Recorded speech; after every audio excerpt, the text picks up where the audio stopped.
Avant de commencer cette vidéo, j'ai une question pour vous. Vous verrez, ça aura son importance plus tard. Si demain, vous vouliez apprendre une nouvelle langue en un temps record, laquelle de ces trois méthodes choisiriez-vous? L'apprentissage par la répétition, l'apprentissage par la pratique, ou la fixation d'objectifs clairs et précis? Gardez vos choix dans un coin de votre tête, et je vous donne la réponse très vite.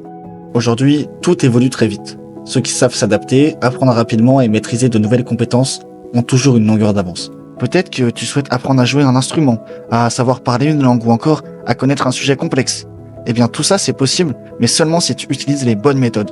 Je précise avant tout ça que je suis ni un champion de la mémorisation, ni un gourou d'internet. Je suis seulement un mec qui aurait aimé tomber sur cette vidéo il y a quelques années. La plupart des gens pensent qu'il faut tout apprendre par cœur. C'est une erreur. Il faut tout d'abord commencer par apprendre intelligemment. Le principe le plus connu est celui du 80-20.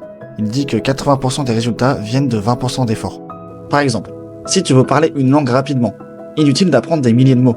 Environ 500 des mots les plus courants couvrent 80% de la langue parlée. Alors, apprends ces 500 mots, puis entraîne-toi à former des phrases avec cela. En quelques semaines, tu seras capable de tenir une conversation basique. Fini la simple lecture. Regarder des vidéos ou des livres, c'est bien, mais ce n'est pas suffisant. Une chose trop souvent négligée, c'est la pratique active.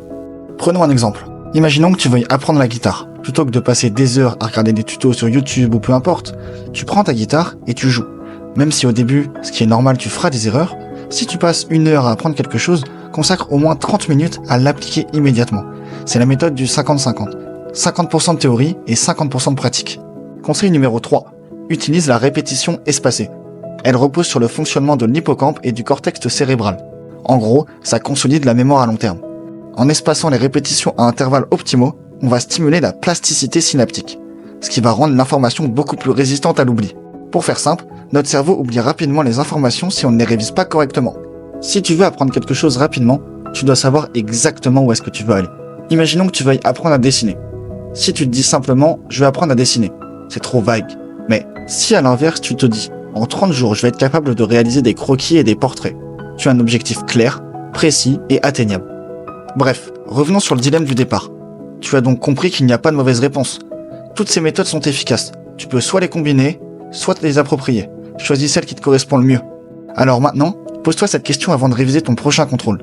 Comment puis-je apprendre cette notion de manière intelligente tout en prenant du plaisir à le faire? Car oui, aimer réaliser une tâche change tout sur la manière dont tu retiendras les choses.